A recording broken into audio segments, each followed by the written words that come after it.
c'était un événement très utile et qui nous a en plus non seulement resserré les liens entre nous, mais permis de montrer qu'il y a vraiment des solutions pour lutter contre la montée du Front National.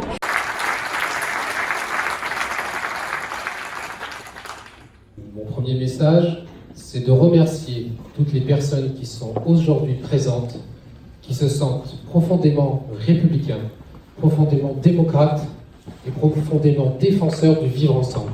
Il faut absolument que nous arrivions à instaurer ou réinstaurer un dialogue. Et c'est difficile parce que la plupart des communes sont des communes dortoirs. Donc déjà, il faut arriver à voir les gens. Les électeurs, chez moi, ils disent la baisse de la taxe d'habitation, c'est le maire. C'est le maire. Ce qui veut dire qu'il va falloir reprendre des ardus un par un. Menton, Saint-Laurent-du-Var, Istres, Marignane, Miramas, Draguignan, Cavaillon et Orange. Alors c'est pas le circuit de mes prochaines vacances, c'est juste les villes de plus de 25 000 habitants de la région PACA qui ont voté au deuxième tour de la présidentielle Marine Le Pen. Ce que nous faisons, ça fonctionne, il y a moins de chômage, on a une hausse du pouvoir d'achat, et tout ça, il faut savoir le dire, il faut savoir se battre. Oui, ils mentent. Ils mentent, on le sait.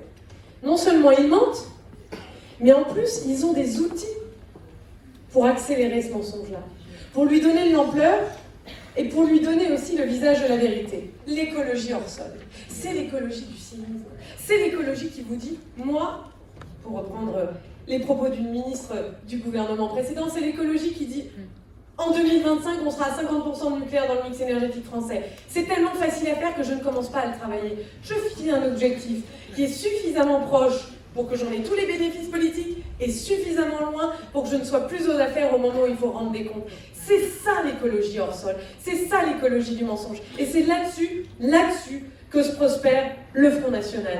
L'écologie du mensonge, c'est aussi ce populisme vert. C'est les gens, c'est les responsables politiques, à commencer par le Front National, qui brutalement se découvrent une passion pour l'écologie.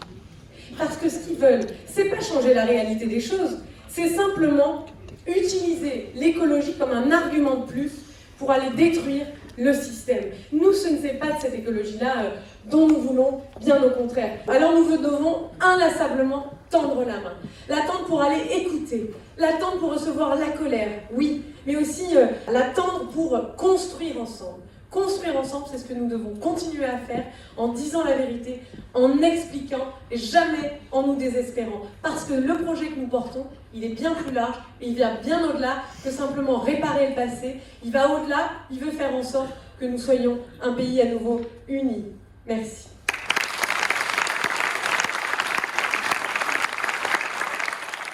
Ma chère Brune, aujourd'hui, dont je voudrais remercier la présence, parce que ton combat, dont tu viens de parler, au fond, il a ouvert la voie. Le combat que tu as mené avec Adrien aussi, contre le Front National. Tu le rappelais, c'est un combat qui doit nous montrer l'exemple. Effectivement, beaucoup avaient renoncé.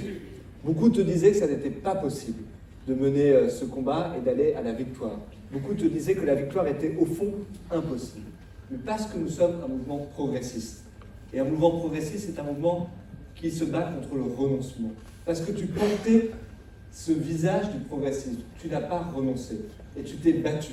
Tu as toqué à chaque porte, comme tu l'as indiqué. Tu as tendu la main, comme tu viens de l'indiquer à l'instant. Et tu as battu Marion Maréchal Le Pen. Tu as ouvert la voie. Tu as montré que oui, nous pouvons aujourd'hui, encore en France, faire reculer les idées de l'extrême droite. Je veux te remercier. Parfois, la stratégie la plus efficace pour battre le Front National, c'est d'incarner l'offre de renouveau. Et le fait d'avoir organisé cette réunion publique aujourd'hui à Saint-Raphaël, eh bien, c'est un beau symbole d'une certaine façon, de montrer que nous ne pouvons pas laisser le Front National porter seul le discours anti-système, faisant croire qu'il serait la seule alternative à des systèmes en place. Et nous sommes dans une ville où nous avions bien besoin d'incarner une offre de renouveau pour montrer que nous sommes l'offre anti-système. Et c'est ce que tu portes, justement, dans cette ville, ma chère Sandrine. Parfois, dans d'autres villes, la responsabilité politique, c'est de rassembler les forces progressistes. Et je crois, là aussi, que nous sommes bien placés géographiquement et nous avons fait des choix dans une ville voisine pour montrer que notre responsabilité à nous, la République en marche, c'était parfois de nous mettre derrière d'autres candidats qui étaient mieux placés pour gagner, des candidats républicains, évidemment, et je pense à Laurence Page, par exemple, à Fréjus. Je n'ai pas oublié que mon prédécesseur, à la tête du mouvement La République en marche, c'était Christophe Castaner. Cela a été rappelé cet après-midi. Eh bien, le choix que Christophe a fait, et l'autre Christophe, c'est-à-dire Christophe, tu le rappelais, c'est un choix difficile, c'est un choix coûteux, c'est un choix douloureux, mais il a eu le courage de retirer sa liste au deuxième tour de l'élection régionale. Eh bien, je pense qu'il a incarné là le choix de responsabilité que nous devrons faire. Oui, au deuxième tour, je le dis clairement, si nos candidats sont derrière, alors ils fusionneront ou retireront leur candidature. C'est la demande que je fais à tous nos candidats en France, parce que rien, je vous le dis, ne doit laisser une chance de gagner au Front National, et nous prendrons nos responsabilités au premier tour comme au deuxième tour de cette élection.